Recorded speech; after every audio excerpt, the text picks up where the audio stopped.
we make way for Bruce Arians, head coach of the Tampa Bay Buccaneers. Coach, good to have you back on. How would you describe the atmosphere there in New England this past Sunday night? No, it was definitely a playoff atmosphere, that's for sure. It was a little bit surreal, but I thought Tom handled it extremely well. What role do you play in a situation like that? I don't know how many times you've been in a situation where you have, something like this, a homecoming, a reunion of sorts, and you're talking to, your quarterback. Yeah, I think for us, the whole message all week was, we got to bounce back as a team. Having lost to the Rams, it's a team sport. It just happens to be Tom Brady's return to New England, but we're playing the Patriots. And so we kept that team message all week. And Tom did a great job of keeping his feelings under control all week. And we didn't play very well, but we won the ball game. Why were you so annoyed with the hype heading into this? Because this is a team sport. Tom Brady didn't win 7 championships. The team won them. The Patriots won them. He didn't win a championship here last year. The Bucs won the championship. He's the quarterback. But we try to make this thing a single-man sport too many times. And Bill didn't win all those championships. He coached the team that did. And I think we're losing sight of football being a team sport. What did you think of the decision that Belichick was going to go for the field goal and not go for 4th and 3? What was your reaction to that in real time? I thought it was a perfect call. I watched Nick Folk knock that thing in with heavier rain and warm-ups from 60. So I was very, very nervous. I knew he could make that kick, and I thought it was a perfect call by Bill to do it. See, I was surprised because even if he made it, he's still giving Tom the ball with 55 seconds to go and 2 timeouts. And I like your odds. Yeah, I think for him and for me also, that's time to play defense. And, for our kicker, we'd have to get all the way to the 35. And with 2 timeouts, it wouldn't be impossible. I like our chances too, but I want to be winning when that thing. I don't want to lose it on a 4th and 3. What do you think of replay?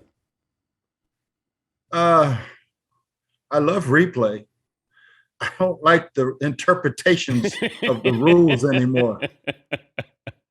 Things that were something for 100 years aren't the same anymore. We're changing rules every single year that have been rules forever. And I love replay. I just cannot stand the interpretation of some rules.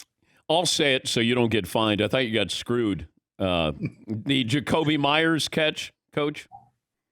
Yeah, I don't know what, there's now a third element to a fumble. And I thought a football move was running towards your goal line. So when you catch it, you might bobble it, but then you got total control for 2 steps and somebody punches it out from behind. That's a fumble. It always has been a fumble. Now it's not a fumble. So I just throw my hands up anymore. How did we watch football, Coach, back when we were younger, when, we didn't worry about what's a catch and ground causing the fumble or a football move? It feels like they're adding instead of subtracting. Oh, totally trying to, what is a catch? What's a fumble? Hell, what's a touchdown? I don't know what you cross the goal line with the ball in control of your hands is a touchdown. But, I'm not on the competition committee anymore, but I'm not in favor of some of the new rules. I think the taunting thing has gotten out of control already. I don't know what taunting is and isn't, Coach. Yeah, I think we all know what it is, but it's not jubilant celebration or talking a little bit of crap. It's the over the top jumping in somebody's face. But we've gotten to the point now where we're trying to officiate everything. Do you talk smack during the game? Nonstop. But who are you saying it to? Referees, players. Wait, you're saying it to the opposition? If I know the guys, yeah. Like, for instance? Oh, for Richard Sherman, now that he's on my team, I can't believe it. We talk more crap against each other for all those years in Arizona, and some of the other guys that I know, and that's the fun part of it. How would you sum up what's going on with your secondary right now? It's a hospital ward. I mean, we've probably had possibly one starter this week and three guys that got here a month ago. So Todd Bowles will do a hell of a job. He'll have them ready to play. And yeah, injuries are not an excuse in this business. Talking to Bruce Arians, third season as the Buccaneers head coach. Do you consider Belichick the best NFL coach of all time? I think one of the top three for sure. I've got great respect for Don Shula and Chuck Noll.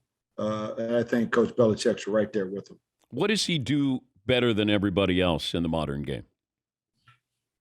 I think he takes away your strengths and he knows your weaknesses and he tries to take them away too. I mean, he's defensively, they've been as hard to go against as anybody that I've gone to in my 27 years.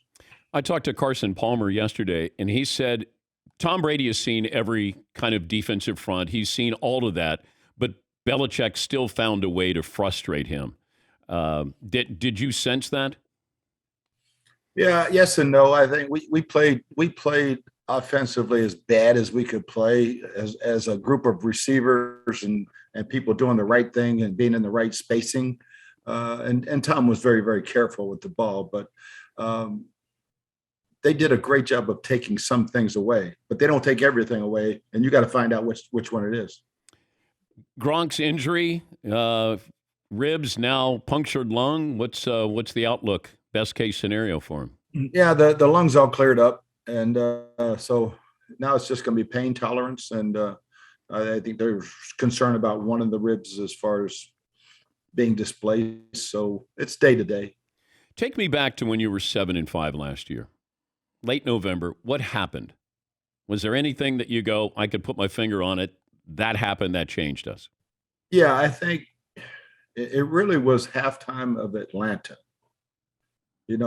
We talked about all the things we wanted to improve upon over an open date. We came out, we beat Minnesota, but then we're 17-0. And it was, hey, we got to attack. And we're going to put, I told Byron, all those home runs on that sheet, call them all. Call them in a row. We're attacking. We're not going to stop attacking. And same thing with Todd on defense. We're going to attack. We took that mode and we just never stopped it. We started pushing the ball down the field offensively. We started getting after people more on defense and playing to our strengths. And Tom really played extremely well. And our team did. We cut the penalties out. We just played really good team football. Can you explain the difference of a spread offense and the West Coast offense?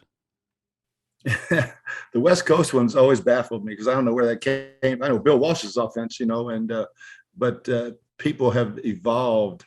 The spread, I think the spread is the read option to me. You've got four receivers spread out all over the field, and the quarterback's going to read the option part of the run game and the RPO part of it, the college offense. That some teams are running now in the NFL, but the West Coast is that was a two-back set that no one has anymore. So I don't think there is a West Coast offense out there. There's a lot of the terminology. Yeah. That coaches are still using Coach Walsh's terminology, but they're not running the West Coast. Do you sample from college? For us, it's what do your players, what abilities do they have? How can we maximize their talent and just put the plays in that work for them? If there was an open draft, and I give you the first pick of all these quarterbacks under age 26, hypothetical. So I got Justin Herbert, Kyler Murray, Joe Burrow, Josh Allen, Lamar Jackson, Patrick. Let me take Mahomes out of this. Trevor Lawrence. Probably Justin Herbert right now. He's playing as good as anybody, and he's got all the measurables of what great quarterbacks have always had. He's got the height, the arm, the speed, the size, and so I don't know if anybody's playing any better than him right now, even Patrick. But also, Coach, this. One thing for sure is that there for about 8 years, we went through a flux of no quarterbacks coming out of college. And now with all the passing leagues in high school and all, you're getting the quality of quarterback play coming out of college now is way better than it has been. I mentioned this about 20 minutes ago. It feels like the NFL experts will talk themselves out of somebody. Like Lamar Jackson, well, he can't do this. Kyler Murray, he's too short. And that's dangerous. The analogy I also made was like Steph Curry. If you saw him in college, you go, he can't play in the NBA. Or Steve Nash, he can't play in the NBA. Why is it that we talk ourselves out of something instead of looking at the positives to say this is what they do so well that overshadows that? Yeah, I think that's the world today. You know what I mean, Dan? I mean, everything's negative. You know, everything. Let's find the negative part of it and not the positive part of it. And for me, I've always coached the way that everybody's got a talent. Now let's make sure that we build those strengths and maximum, ensures weaknesses get better too. But let's build on the strength. Everybody's got a. How many hats you got? Oh, my wife gets pissed every day because there's a stack on this drawer. There's a stack. She put the damn things away somewhere. I got a drawer full. I don't have any more room in the drawer. Are you superstitious? I swear I'm not, but I am. If you lose with a hat, like the hat you wore with the Rams, do you get rid of that? Oh, it's gone. It's gone. How about the Super Bowl hat? It's up on the shelf by itself. Oh yeah, I would put. I'm surprised Hall of Fame didn't ask for that. They actually did. They got the whole thing, the shirt, the hat, everything, and I really wanted to keep it, but I'd rather have it there. Hey, great to talk to you, Coach, and good luck against the Dolphins this Sunday. We appreciate your time as always. Oh, you bet, Dan. Always a friend. That's Bruce Arians.